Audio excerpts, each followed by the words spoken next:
हम कर रहे हैं स्मार्ट टैली स्पेशलिस्ट में अभिजीत एंटरप्राइजेस कंपनी की केस स्टडी। अब तक हम 1 जून तक ट्रांजैक्शंस कर चुके हैं।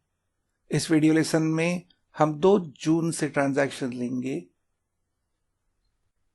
2 जून को cheque of 1 lakh given to Aakash Motors. हमने आकाश मोटर्स से नैनो खरीदी थी और आकाश मोटर्स को 1 लाख रुपए देना बाकी था, इसलिए हमने पेमेंट वाउचर का उपयोग किया। F2 देके डेट चेंज करके कर दी 2 जून।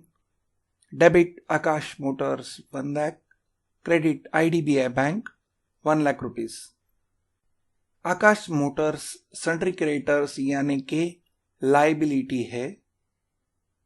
पहले आकाश मोटर्स को हमें 1 लाख देना था। यह एंट्री पूरी होने के बाद हमें उसे कुछ नहीं देना है, यानी लायबिलिटी कम हो जाएगी। और यह पेमेंट हमने की है बैंक से। बैंक से पैसा जाएगा, बैंक एक एसेट है, यानी एसेट्स भी कम हो जाएंगे। तो इस एंट्री का असर होगा लायबिलिटीज कम हो गए यानी घट गए, और एसेट्स भी कम हो गए। तो यह वाउचर हम एक्सेप्ट करेंगे और बैलेंस शीट चेक कर लें। ट्रांजैक्शन के पहले बैंक अकाउंट था 3,90,000। बैंक बैलेंस कम हो गया है क्योंकि हमने चेक दिया है। बैंक घट के हो गया है 2,90,000, यानी एसेट्स कम हो गए हैं। और सन्ड्री क्रेडिटर्स यानी आकाश मोटर्स को हमें 1 लाख देना बाकी था। अब कुछ भी देना बाकी नहीं है, यानी लायबिलिटीज भी घट गए यानी कम हो गए, एसेट्स भी कम हो गए और लायबिलिटीज भी कम हो गए। इसलिए प्रॉफिट 3 लाख का 3 लाख ही रह गया। अब नेक्स्ट एंट्री हम देखेंगे। अब हमने जो कार परचेस की है उस पे डेप्रिसिएशन क्लेम करेंगे। 31 March claim depreciation on nano car 15,000। यह एक एडजस्टमेंट एंट्री है। हम पहले ही यह एंट्री ले लेंगे ताकि हम यह डेप्रिसिएशन क्लेम करना ना भूले। पहले ही हम F2 डेट चेंज करके आगे की डेट लेंगे जो होगी 31 मार्च। जर्नल एंट्री है डेबिट डेप्रिसिएशन एक्सपेंसेस। यह लेजर क्रिएट करेंगे under indirect expenses. Debit depreciation expenses 15,000, credit nano car 15,000। Depreciation expenses यह एक एक्सपेंस अकाउंट है, यानी कि नॉमिनल अकाउंट। इस लेजर का हमारे बैलेंस शीट पे कोई भी असर नहीं पड़ेगा। क्रेडिट नैनो कार यानी कि फिक्स्ड एसेट्स। नैनो कार की वैल्यू थी 1 लाख रुपीस, अब कम हो जाएगी 85,000 से। इसका मतलब एसेट्स की वैल्यू कम हो जाएगी, और जब एसेट्स की वैल्यू कम होती है तो प्रॉफिट भी कम हो जाता है। तो यह वाउचर एक्सेप्ट करेंगे और चेक करेंगे बैलेंस शीट के ऊपर असर। पहले प्रॉफिट था 3 लाख रुपीस। फिक्स्ड एसेट्स में नैनो कार थी 1 लाख। उसका बैलेंस कम हो गया और हो गया है 85,000, यानी एसेट्स कम हो गए 15,000 से। प्रॉफिट पहले 3 लाख था और इसलिए प्रॉफिट अब घट के हो गया है 2,85,000। इस उदाहरण में एसेट्स कम होने के कारण प्रॉफिट भी कम हो गया। अगली एंट्री पढ़े। उसके बाद है 1 जुलाई की entry. Purchase goods worth 70,000 from concept traders on credit. यह एक परचेस है, गुड्स परचेस की एंट्री है। Credit concept traders 70,000। Concept traders का लेजर हमने बनाया अंडर सन्ड्री क्रेडिटर्स और डेबिट परचेज अकाउंट 70,000 रुपीज। अगर देखा जाए तो परचेज यह एक ट्रेडिंग अकाउंट है, यानी कि एक नॉमिनल अकाउंट है। इस परचेज लेजर का असर हमारे बैलेंस शीट पे नहीं पड़ता है। कॉन्सेप्ट ट्रेडर्स सन्ड्री क्रेडिटर्स है, यानी कि करंट लायबिलिटी। हमें कॉन्सेप्ट ट्रेडर्स को 70,000 देना है। इसका मतलब हमारी लायबिलिटी बढ़ गई है 70,000 से। तो हम यह वाउचर एक्सेप्ट करेंगे और बैलेंस शीट पे असर देखेंगे। पहले हमारा प्रॉफिट था 2,85,000। सन्ड्री क्रेडिटर्स का कोई भी बैलेंस नहीं था।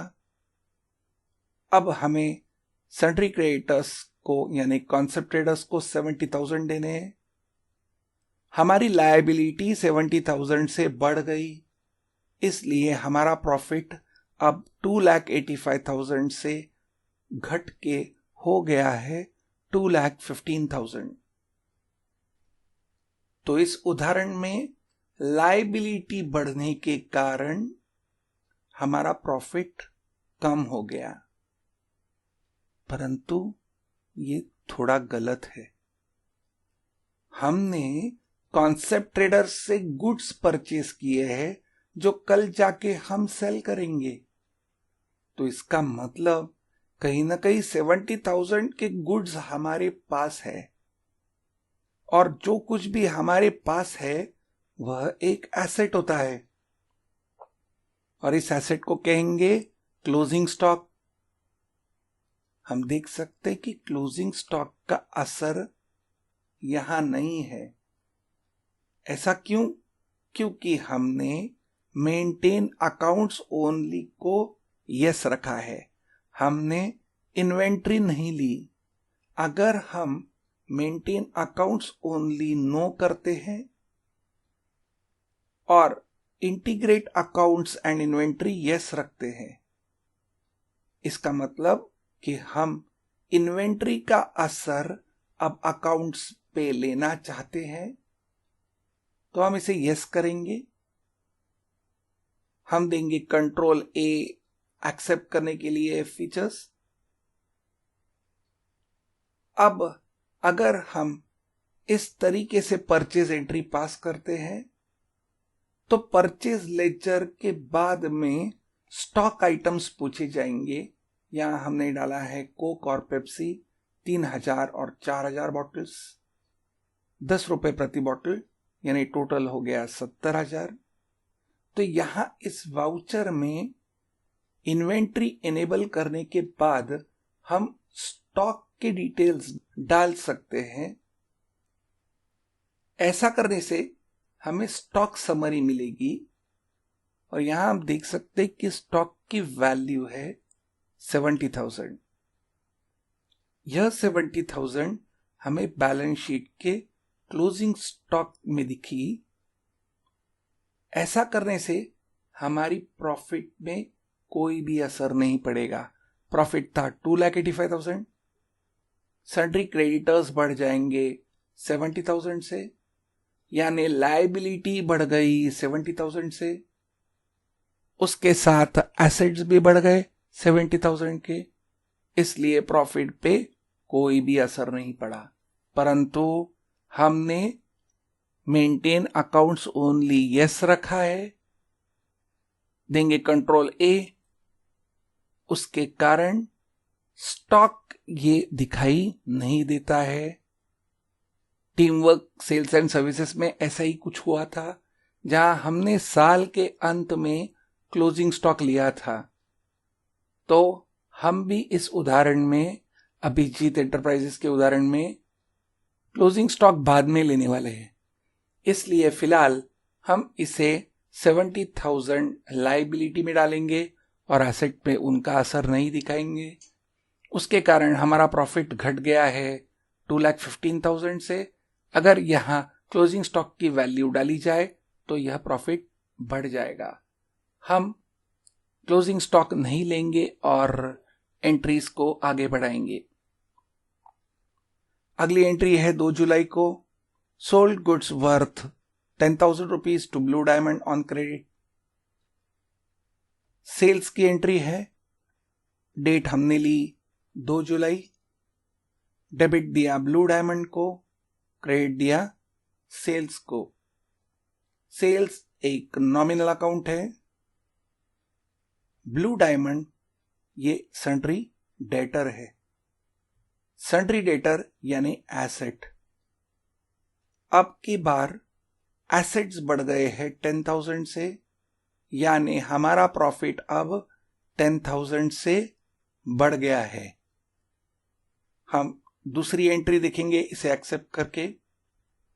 दूसरी एंट्री है सेल्स की। फिर से हमारे कस्टमर को कॉन्टेसा, उसका सेल हुआ है 20,000। तो अब सन्ड्री डेटर का बैलेंस 30,000 हो गया है। 20,000 कॉन्टेसा का और 10,000 ब्लू डायमंड का। और फिर हम देंगे तीसरी एंट्री जो होगी sold goods worth 30,000 to Sunrose on credit. Debit हो गया सनरोज 30,000, क्रेडिट सेल्स टोटल हो चुका है 60,000। सन्ड्री डेटर का बैलेंस अब हो चुका है 60,000। 10,000 ब्लू डायमंड का, 20,000 कॉन्टेसा का और 30,000 सनरोज का। इसका मतलब हमारा प्रॉफिट अब 60,000 हो गया है। एक्सेप्ट करके बैलेंस शीट चेक कर ले। पहले हमारा प्रॉफिट था 2,15,000। अब सन्ड्री डेटर्स यानी कि कॉन्टेसा, ब्लू डायमंड और सनरोज से हमें 60,000 आना है, यानी कि वो हो गया हमारा एसेट। यहां 60,000 एसेट बढ़ चुका है, इसलिए प्रॉफिट 2,15,000 से बढ़ के हो गया है 2,75,000। जब एसेट्स बढ़ते हैं तो प्रॉफिट भी बढ़ जाता है। इसके आगे के ट्रांजैक्शंस हम अगले वीडियो लेसन में पढ़ेंगे।